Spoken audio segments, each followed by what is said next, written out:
De acordo com a PNAD contínua, divulgada pelo IBGE, 26 estados brasileiros apresentaram queda no desemprego e a população ocupada do país cresceu 3,8% em 22 unidades da federação, quando a gente compara os dados de 2022 com 2023. Sobre esses dados de emprego, eu converso agora com o diretor técnico do DIEESE, Departamento Intersindical de Estatísticas e Estudos Socioeconômicos, o Fausto Augusto Júnior. Boa noite, Fausto. Boa noite, Ana. Boa noite a todos. Fausto, fechamos aí 2023 com uma taxa de 7,8% de desocupação. O resultado é positivo? É o resultado esperado?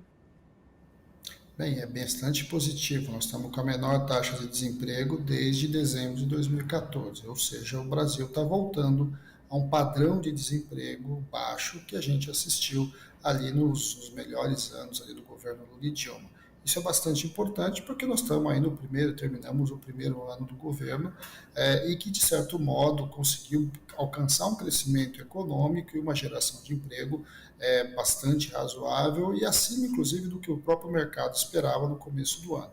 De alguma forma, a gente está assistindo uma nova etapa do desenvolvimento, mas que é claro, né, ainda tem muito a trilhar, mas que de alguma forma está indo no caminho de garantir mais emprego e melhor renda para o conjunto da classe trabalhadora. Quando a gente olha para alguns grupos, né, então mulheres, negros, né, a taxa de desemprego, de desocupação, ela ainda é maior do que a taxa nacional. Então, se a gente pegar o caso da média nacional de 7,8%, quando olha para as mulheres é 9,2%, né? A gente também pode esperar que a situação do emprego melhore para esses grupos que historicamente sempre enfrentaram aí mais dificuldades em acessar o mercado de trabalho. Bem, de alguma forma, a gente está vendo nesses números a estrutura do mercado de trabalho. Mesmo quando você gera emprego, mesmo quando a taxa de desemprego cai, a taxa de desemprego das mulheres cai menos do que a taxa de desemprego dos homens. A taxa de desemprego dos negros é uma taxa de desemprego ainda bastante superior à taxa de desemprego dos brancos, nesse caso, quase mais de 3%.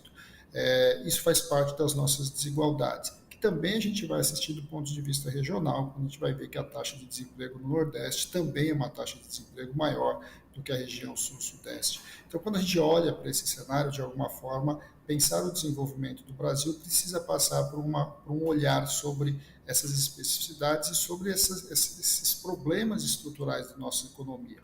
Grupos específicos, historicamente, têm maiores dificuldades de acessar o emprego, menor renda e, de alguma forma, pior condição de vida. Essa é a discussão da desigualdade. A desigualdade não é só uma questão do nosso próprio crescimento econômico. Nós precisamos fazer o debate do desenvolvimento social, que, de alguma forma, vá corrigindo desigualdades que foram historicamente construídas. Não podemos esquecer que o mercado de trabalho brasileiro se organizou a partir do trabalho escravo e marca, né? E essa marca da sua origem é carregada até os dias de hoje. Por isso você precisa de política ativa, por isso você precisa de política pública, por isso você precisa, por exemplo, de uma lei de igualdade de salarial entre homens e mulheres. Tudo isso faz parte de uma discussão e de um processo civilizatório que nós vamos ter que enfrentar no nosso país. E que já está em andamento, uma boa parte dele, né? É importante lembrar. Quando a gente olha os dados, né, dessa pesquisa de carteira assinada, os estados que mais têm trabalhadores com carteira assinada são São Paulo, Rio de Janeiro e Minas Gerais, né? Por que os estados que têm mais carteira assinada são esses? É possível mudar esse mapa? Por exemplo, essas políticas de reindustrialização ajudam a gerar mais empregos formais também fora desses 3 estados, para além desses 3 estados? Então, a gente está olhando aí, né, Giana, para a região sudeste, e é claro, a região sudeste tem o maior número de trabalhadores, logo ela tem o maior número também de empregos. Agora, proporcionalmente, é a região sul hoje que tem a maior taxa de formalidade. E aí, olhar para os 3 estados vai mostrando para a gente que existe uma dinâmica que precisa ser, de certo modo, observada, em especial na região norte e nordeste, onde a gente tem as maiores taxas de informalidade. Quando a gente vai olhar para essas regiões, você precisa fazer um bom debate sobre o processo de reorganização dessas economias locais.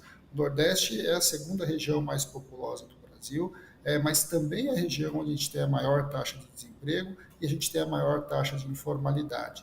E é por quê? Porque o dinamismo econômico dessa região está aquém do dinamismo que a gente está assistindo, em especial na região sul e centro-oeste recentemente e da própria região sudeste dos períodos anteriores. Essa desigualdade regional ajuda a explicar essas diferenças que a gente tem no mercado de trabalho. Então, você tem taxa de desemprego mais alta, você tem formalidade mais alta, você tem uma renda mais baixa na região Nordeste. Por isso, você precisa de política ativa, de política de desenvolvimento regional, de alguma forma ajude a corrigir essas nossas desigualdades num Brasil que é continental, bastante complexo e com muita diversidade e de problemas, inclusive, bastante diferentes entre uma região e outra. Fausto, muito obrigada por esclarecer esses dados aqui para a gente, né? E a gente se vê aí na próxima. Até a próxima. Boa noite a todos.